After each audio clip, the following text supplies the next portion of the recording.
presque devenu une marque, un nom bien connu en tout cas des téléspectateurs. C'est ce soir le retour d'Apocalypse, série documentaire qui a réalisé des cartons d'audience ces dernières années, avec des épisodes consacrés à la Première Guerre mondiale, à la Seconde Guerre mondiale ou encore à Hitler. 3 nouveaux épisodes sont diffusés ce soir sur France 2. 3 nouveaux épisodes qui s'appuient toujours sur des images d'archives colorisées et sonorisées. 3 épisodes consacrés à un seul homme, un dénommé Joseph Staline. Qui est Staline? Le rempart contre le nazisme? Le petit père des peuples? Le criminel de masse? Staline a dit « La mort résout tous les problèmes.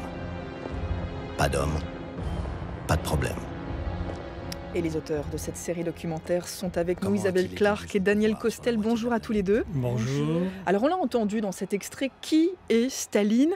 Faire le portrait de cet homme, finalement, ça permet de comprendre tout un pan de l'histoire contemporaine. Complètement. Et ça permet non seulement de le comprendre, mais de comprendre peut-être un peu plus la vie dans laquelle on vit et des tas de considérations politiques là-dessus. On peut l'analyser comme ça.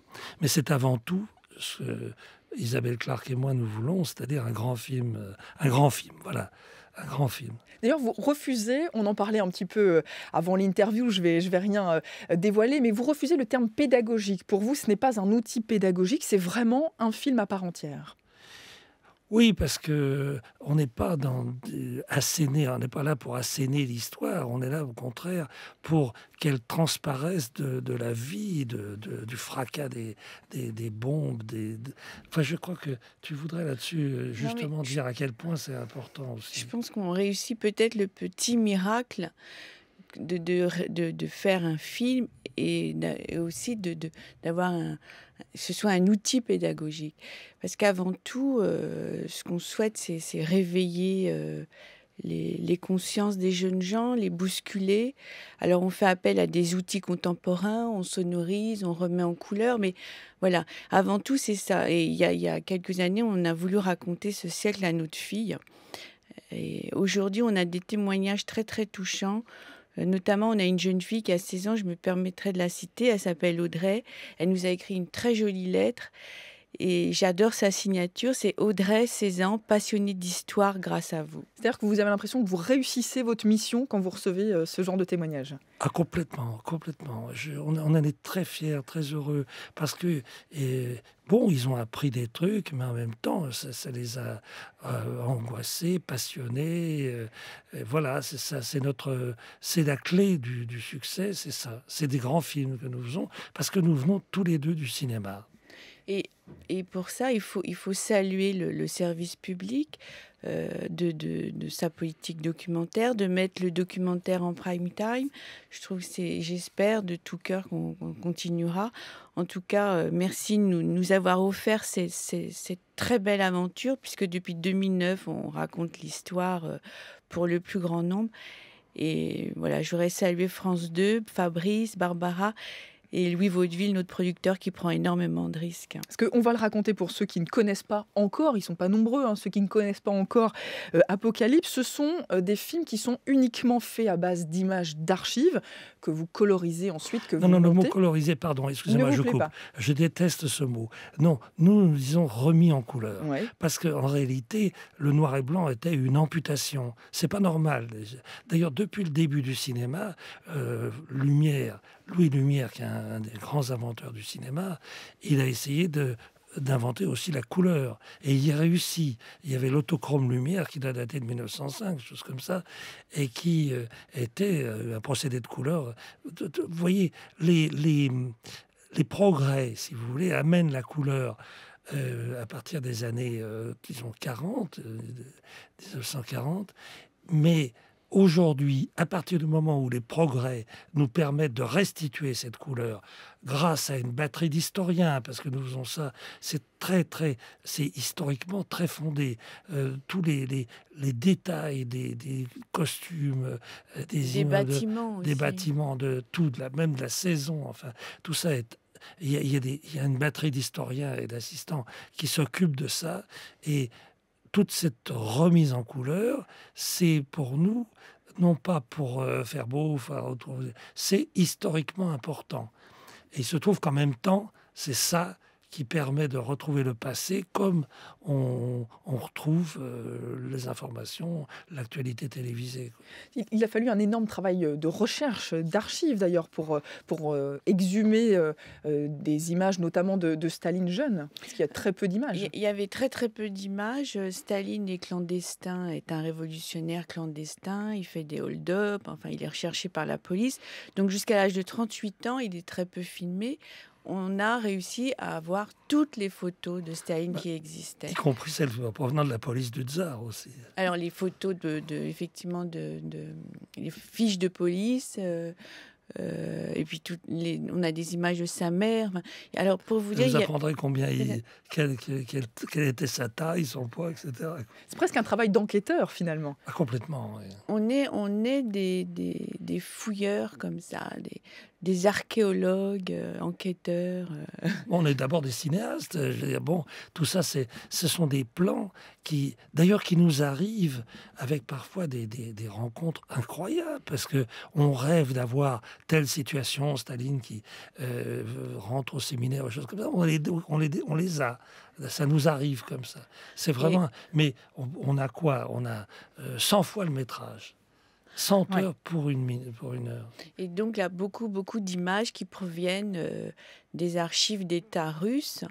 Ce qu'il faut préciser, c'est qu'on fait, en général, on évite les films de propagande, les films montés, et ce qu'on cherche sont les images qui sortent de la caméra à l'époque. Donc, c'est là où il nous faut des moyens, où il faut du temps, parce qu'on va chercher vraiment la source du tournage. D'ailleurs, j'ajoute qu'on fait un travail qui est très cher, qui est terrible, de rénovation. On enlève toutes les saloperies qu'il y a sur les pellicules, avec l'âge, les rayures, les scratchs, etc. Et ça nous donne... la technique d'aujourd'hui nous permet ça. C'est ça c'est bouleversant, parce qu'on a l'image... Je parle du noir et blanc à ce moment-là, avant qu'elle soit remise en couleur, qui est...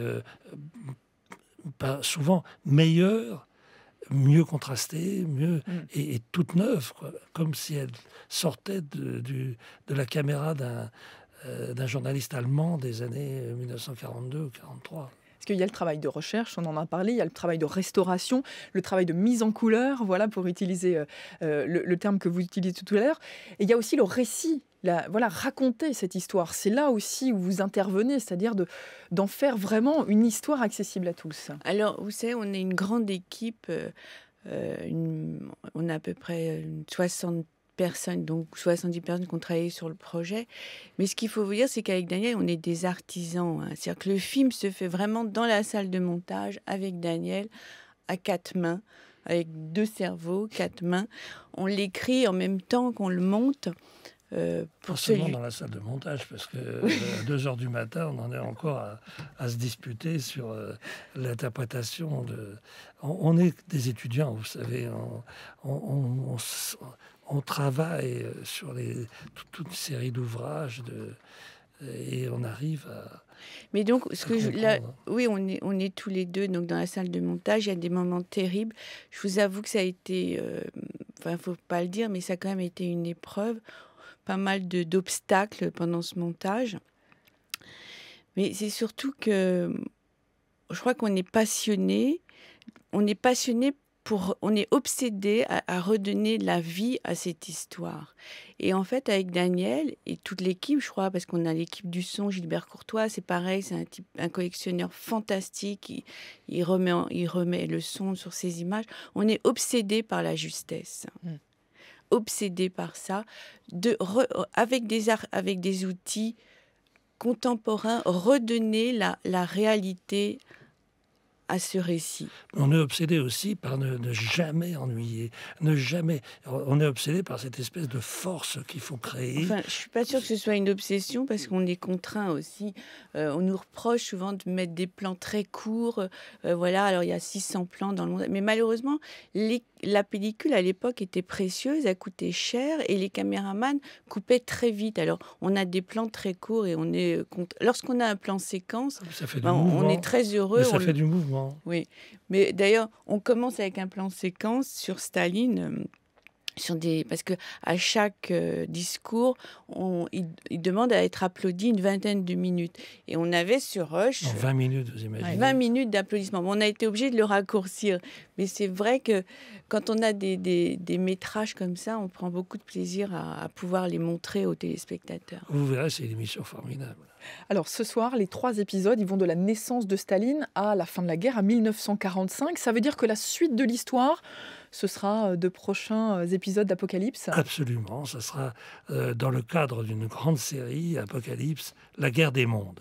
C'est l'œuvre d'une vie, ou plutôt de 2 vies, Apocalypse, finalement. C'est ça. Attendez, on fera autre chose, j'espère. Non, on a voulu raconter ça, raconter ce siècle. Mais c'est vrai que c'est l'œuvre d'une vie, que c'est vrai que c'est le récit mouvementé, le récit épique du XXe siècle, qui, j'ajoute, est le siècle, pas un seul jour sans guerre. C'est terrible. Eh bien, on va découvrir ça à partir de ce soir, 20h50 sur France 2, Apocalypse, consacré donc à Staline, 3 épisodes. Merci à tous les deux d'avoir été nos invités, Isabelle Clark et Daniel Costel. Merci beaucoup d'être venus sur France Info. Merci.